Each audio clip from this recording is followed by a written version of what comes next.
Good evening. It is Wednesday, September the 1st, about 8:30 p.m. This is meteorologist Shay Gibson bringing you a forecast for the Indigo Cup race to Georgetown, September 3rd, Friday, 6:30 p.m.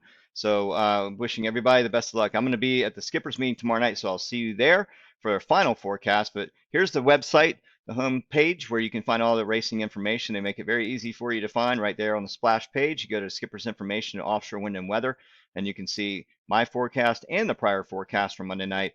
And I'll also put a link or two underneath that to view some other products. But right now, what's going on in the area is we're seeing remnants of Ida rip through. Had a pretty stiff southwest day today with winds coming up 25, 26 knots and gusting well into the 30s. We have a cold front moving through the area overnight tonight and into tomorrow. It's a trailing front off of Ida. It just goes to show that low-level jetting is still occurring right now, so we're still seeing some pretty moderate to strong winds out there. WPC surface map. Let's take a quick look. The player behind behind Ida, all this mess is going to be heading off the northern mid-Atlantic here.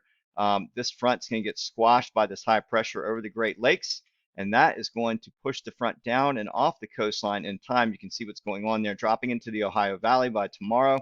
As we get into Friday, it really bulges down into the southeast region with a secondary lobe developing over the Carolinas. And this is going to create that northeast wedge down the coastline.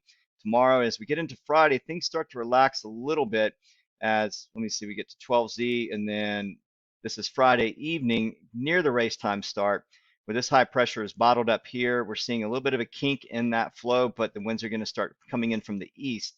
One only concern I have is this undulating front offshore. It looks rather weak, but it may bulk or bulge the bulk of it back towards the coastline where we might see a little bit of short wave low pressure activity, but I'm not seeing any rain or severe weather with it whatsoever. It looks like it's a dry front, but just something to be cautious of. If you see any clouding, that's probably why. It looks like a pretty cool, dry overall air mass, but there may be a little few nuances just off the coastline. Looking at data scope, let's take a look at the Capers Nearshore buoy, and let's run the models. This is just a point of reference offshore for us, and I'm going to run the models for Friday. It looks like there's pretty unanimous agreement for the start time, showing east northeast, or I would say east by north. Really, if you look at it, it's not quite east northeast. It's probably within the, I'd say 100 to 110 degree range. Maybe a little bit less than that. You're talking about 90, and then moving on up towards 85 to 90, and then it may tick over to the 110 knot. I'm sorry, the 110 degree range, for that matter. But it looks like overnight, pretty solid wind. Now the models earlier had a little bit of a weaker flow at the time of the start. They had about 8 to 12. Now you're seeing models trend upwards because they tend to underestimate the forecast from these high pressures. It's the surface high to the north, but it usually will kick down 10 to 14. I'm calling 14 to 18 just at the start time, and maybe lasting through the evening hours, just when you get offshore, and then fading a little bit through the night. I think we're going to drop down to about 9 to 13 or 9 to 13 knots overnight into the early morning hours, and that direction looks pretty solid through all the way into Saturday morning.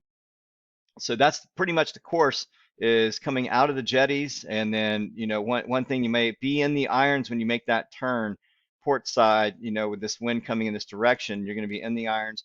The idea is to try to get either out or in. I would say out. Maybe try to do your reaching tactic to get into those winds and get some apparent wind.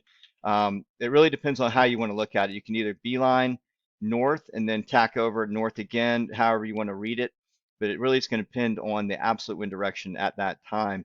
So you definitely want to stay out here in the deeper water.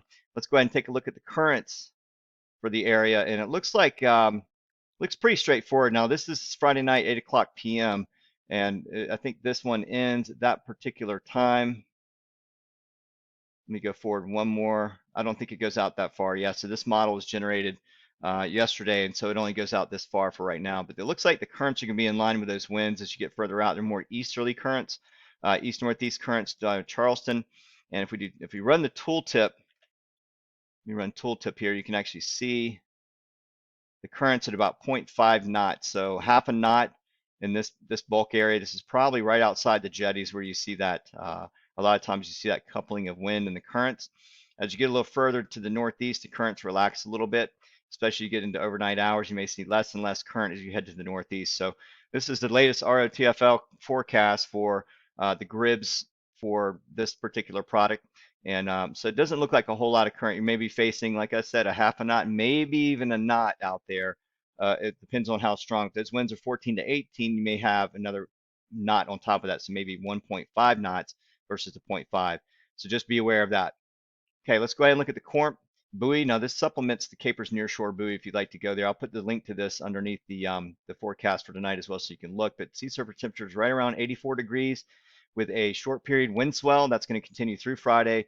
If we look at the nearshore wave prediction system, let me pull this forward, step forward into Friday. We're going to see east swell develop right here. You can see that develop into the afternoon and evening hours, and that's going to hold right about 2 to 3 feet for the entirety of the race. If we dive into that data, we go all the way into where the core of that data comes from, and we pull that buoy forecast, and you can see it right here. So this is where we start at 2 feet with a 5-second period from the east, and then we go up a little bit as we go into wave height 2 to maybe 3 feet overnight. That's about it. And there may be a bonus here in the early morning hours of Saturday. We may see a short period wind swell become a long period wave swell for 10 seconds. So that would actually be a bonus. It wouldn't be as rough out there if the winds hold in anywhere from the 11 to 15 knot categories. So that's a good thing, good positive. There's going to be some wind out there, which is good. We just got to work with it. Let's take a look at the NAM3. Now the NAM3 has been sniffing out that gradient along the coastline for the race too. Here is Friday morning going into Friday night. We see about 12 to 16 knots, and then starting to abate as we go into Saturday morning. As we get towards Winyah Bay, winds look like they're going to abate to near 10 knots by the time you get up to the north. So that looks pretty good right there. I think that's going to be it for the forecast. I mean, I'm calling for 14 to 18 to start, just to hedge or give a little cushion to those numbers getting out of the Charleston area. We tend to see that right along the immediate coastline, and so we'll go with that. Um, I think we've covered just about everything. Storm Prediction Center with convective activity holding to our south. Again, the high pressure keeping that frontal activity and rain to our south over Florida and Georgia and along the Gulf Coast. National Hurricane Center, nothing is amiss. The only player out there is Larry, which is due to become a major hurricane this weekend, but it will not be affecting the United States anytime soon. If it does, it looks like it's going to take more of a northerly turn as it nears Bermuda, but we're waiting and watching. But for now, for this race, nothing to worry about. Ida's going to be gone. Kate's going north, and the Caribbean is not going to matter to us. So we'll go with that. And with that said, I will go ahead and log off, and I will see everybody at the Skippers meeting tomorrow night. I look forward to seeing you there. Everyone take care and have a good night.